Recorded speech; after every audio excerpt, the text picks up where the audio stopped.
So we're finishing up with evolution. We kind of hit evolution like really quick because again I want to get to the fun stuff, and so we're just doing the super fast version of evolution. So we're talking about natural selection with evolution, and with that looking at divergent and convergent.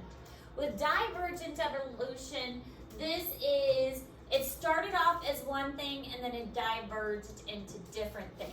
Keeping in mind that with evolution in general, it takes a very long amount of time.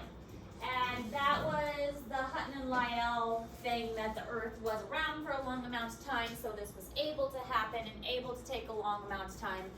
So all life, of course, according to this theory, started in the ocean and then moved off onto land eventually, and all critters came from one original thing, not just critters, all plants, anything alive. And we did the Pond Water Lab to kind of demonstrate that there were living things in the water that were really small, and then those evolved and grew, and until eventually they became more complex. So basically the idea of divergent evolution is that it starts as one species and it diverges into two or more different species. So it starts as one thing and then those diverge. Think of like the tree branch, the phylogeny that we've been doing. Starts as one and it splits into two, and those two split into two, and so on. It keeps diverging and diverging. That's kind of the gist of divergent evolution.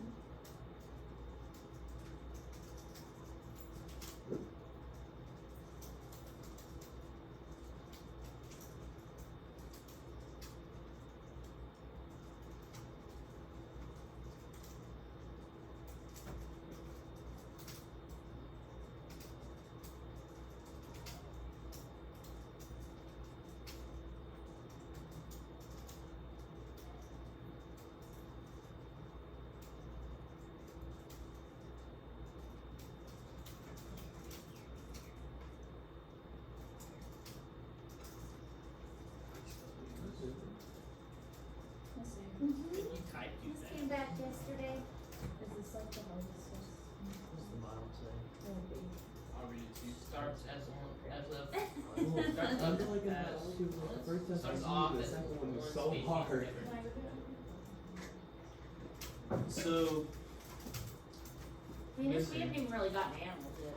Miss Harris, could there have been like multiple animals that like grew legs to be on land like at the same time? Yeah, you can use this for Like, could it have happened at the same time? Like what'd you say? like a bunch at the same time, not just like one. Potentially. I mean, amphibians were the first ones to really make the transition, which we'll get there eventually when we talk about that. But because amphibians still show that transition, they have their first part of their life cycle in water, the tadpole phase, and then their second half of their life cycle on land, which is the frog phase. So they're the ones that made the transition. But there are Until some. we like have animals Yeah. that have water and eggs.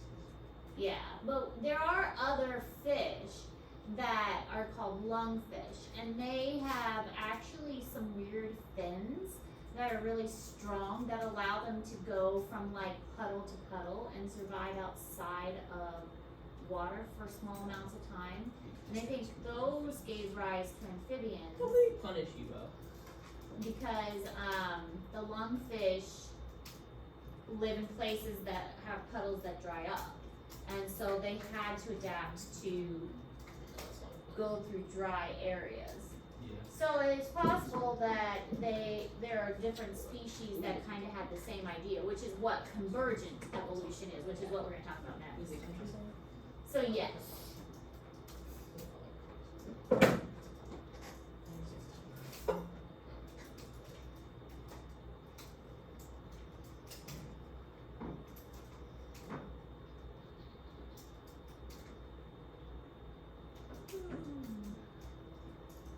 Your nose nails.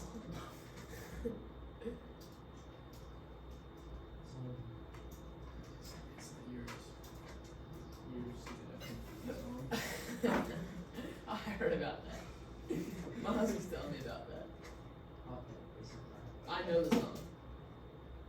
This song sucks, bro.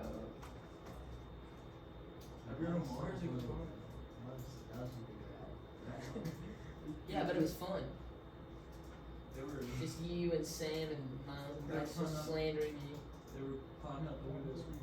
That's what Miles said Sam and Ike were just talking bad about me the whole time. Nothing but weird. Really? I'll take it. No, the only time we did was when I was thinking about taking him to the game, and Miles was like, I don't want him to go. I have to confront Miles then. And then, I just gotta fight Miles. Like, I've already put him on the ground a couple of times. Maybe I just need to one more go. alright, put him on the ground. Just jump up. And Sam. I'm not sure what it is. Because Sam just really wants to fight me for some reason. Am I He does say that. Am I supposed to get the voting machine? Songs. Maybe you're gonna get it. Or is it? We're not listening. What's it called? I don't think it's on Apple Music. What What's it called? Hold on. You make me second that real quick so I get search for you. That'd be fun. I know that. It's Loki on. Okay, so here's an example of divergent evolution. How organisms started off as one thing and changed into other things. So they started off as having one kind of similar structure, and that one similar structure eventually diverged into different structures. They all have, like this is a human, this is a horse, cat, bat, bird, and whale. But even though they have the same bones, those bones are used for different purposes. I mean, obviously a horse leg and a human arm, different purposes, but they have the same bones found inside. And same with a cat and a bat. But all the bones on the inside are the same structures. So it shows that there was a common ancestor at one point, and then that one common ancestor diverged into all of these different things. So that's what divergent evolution is showing. One thing that diverged into different things. And Darwin's finches also supports this idea. There was an original bird, original finch, that diverged into all of these different birds, depending on what those particular birds needed. One that ate grubs, one that ate insects, leaves, fruits, and then using tools. So diverging into different areas. Now this is different than what's called convergent evolution. Convergent evolution is you have two things that are different to begin with, but they have similar habitats. They face similar challenges and similar pressures. And so even though they started off different, they're going to converge and kind of come to the same consensus. So they start off differently, but they're converging to kind of similar like body shapes, similar features, they kind of end up at the same result. A really good example of this are large birds that don't have the ability to fly. Think of like an ostrich and a rhea and an emu. Emus have become very famous because of TikTok and the ones that like attack people. But the large birds, they aren't like super closely related. I mean, obviously they're birds, but they are an example of convergent evolution because they started off as different species of birds and they've all converged because they have faced similar restrictions in their habitats that have made them become flightless. Another example of convergent evolution is the porcupine and the hedgehog. Both of them are mammals, but they're not even that closely related. The porcupine is more closely related to a rat, and a hedgehog is more closely related to a mole. They're in different groups of animals, even though a lot of people wrongly group them together just because they have spikes. A porcupine is a rodent, a hedgehog is an insectivore. So it's convergent evolution. They start off differently, but they develop similar traits because they face similar pressures. Do you guys see the difference? Do you understand the So difference? even though you know when I was finished, they looked similar. They're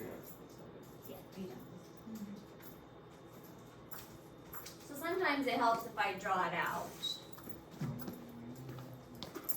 So divergent, they start off and then they split. Okay, convergent, they start off different and then they converge to be very similar. Does that make sense? They still don't, like, they're not exactly the same, but they converge to a very similar structure. Is there a knuckle or what? So animals that are convergent, can they ever become related? Possibly, but a lot of times they're separated by geographical barriers, like different continents, and so it's not likely that they'll ever meet to interbreed. But there is a chance that it could happen, maybe. I mean, possibly, but very, very unlikely. Because they are such different species to begin with that, I mean, at some point they had a common ancestor because all organisms share a common ancestor. But they're so different that, I mean, because another example of convergent evolution is you have a bat that can fly and you have a bird that can fly. And they both converge to be able to fly. So. But a bat and a bird, they're even like different. You got a mammal, you got a bird. So. Yeah, No. they're in whole separate No, groups. And same thing like with an insect. An insect can fly, but it's converged to fly. So.